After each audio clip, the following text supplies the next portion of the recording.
In 2016, something strange appeared on Google Earth. A perfectly symmetrical shape, buried deep beneath Antarctica's ice. Not a mountain, not a glitch, and not random. When users zoomed in, the image blurred. Coordinates changed, pins vanished, and within weeks, the location was gone. No announcement, no explanation, just silence.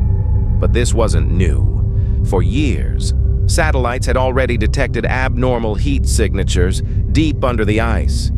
Ancient maps showed land, where modern science insists there should be nothing. And seismic data hinted at hollow spaces, where solid rock should exist. Antarctica isn't just frozen, it's locked. A continent no one is allowed to explore freely, guarded by more than 50 nations. And the real question isn't what is under the ice, it's why the world decided. You're not allowed to know. Antarctica is the only continent on Earth, with no borders, no cities, no civilians, no native population, no permanent human history.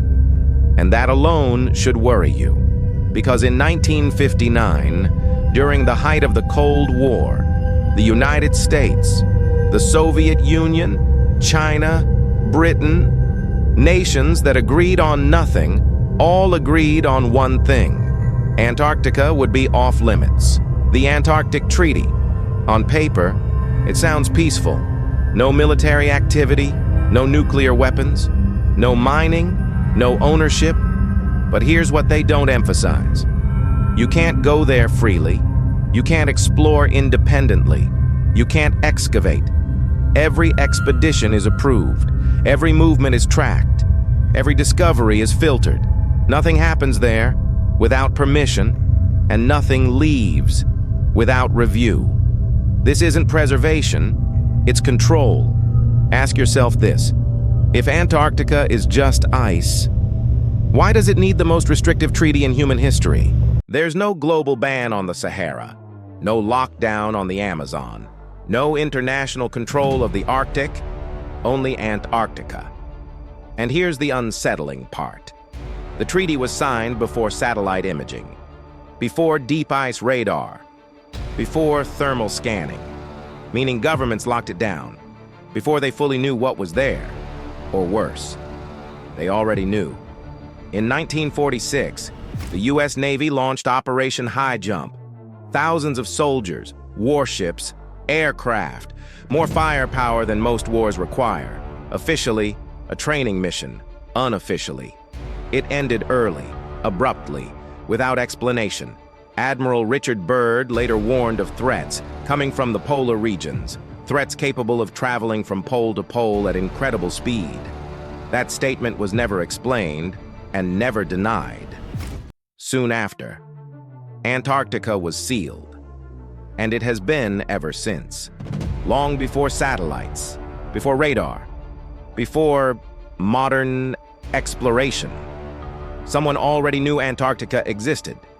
In 1513, an Ottoman admiral named Piri Reis drew a world map. At the bottom, a coastline, matching Antarctica. Not frozen, but ice-free. Mountains, rivers, accurate contours, drawn with unsettling precision, as if copied from something much older. Here's the problem. Antarctica was discovered in 1820 and mapped beneath the ice only in the 20th century. So how did a 16th century map show it correctly? Without ice? And Piri Reis wasn't alone. Other ancient maps show the same land, the same shape, the same impossible detail, repeated across different cultures and different centuries. Then came the satellites. Images revealed pyramid-shaped structures. 4 sides. Symmetrical. Massive. One nearly the size of the Great Pyramid of Giza. Too precise, too clean, too ordered. Scientists called them mountains, but mountains don't form perfect geometry. They don't align, and they don't appear in clusters. Then the coordinates started disappearing. Images blurred, data vanished, and questions were dismissed. Then came the heat. NASA detected localized thermal hotspots deep beneath the ice, hot enough to melt it from below, not spreading, contained, focused, almost controlled. Geothermal activity was blamed, but Antarctica sits on stable crust. No volcanoes, no fault lines, no explanation, Sadao.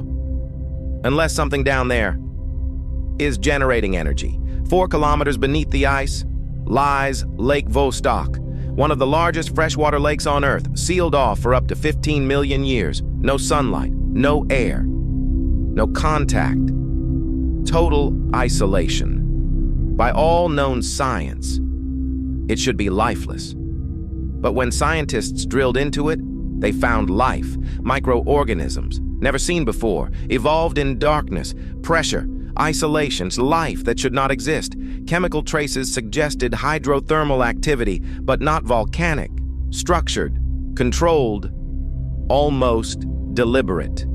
Drilling was halted, again and again, officially to prevent contamination, unofficially to prevent discovery. Radar later revealed hundreds of subglacial lakes, some connected, some clustered, and some located directly beneath the most restricted zones. Seismic scans showed vast hollow spaces, chambers, too large, too stable, too precise to be natural. Individually, these facts can be dismissed. Together, they form a pattern. Antarctica wasn't always frozen. Ancient maps suggest a livable land.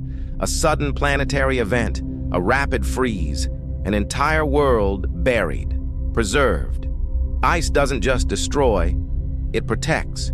DNA, life, time. If something existed there, civilization, technology, or something older, you wouldn't announce it. You'd seal it. You'd restrict access. You'd control the story. And you'd call it science. Because the mystery isn't what's under the ice. It's why we're not allowed to look. If Antarctica is truly empty, why is it guarded like a secret?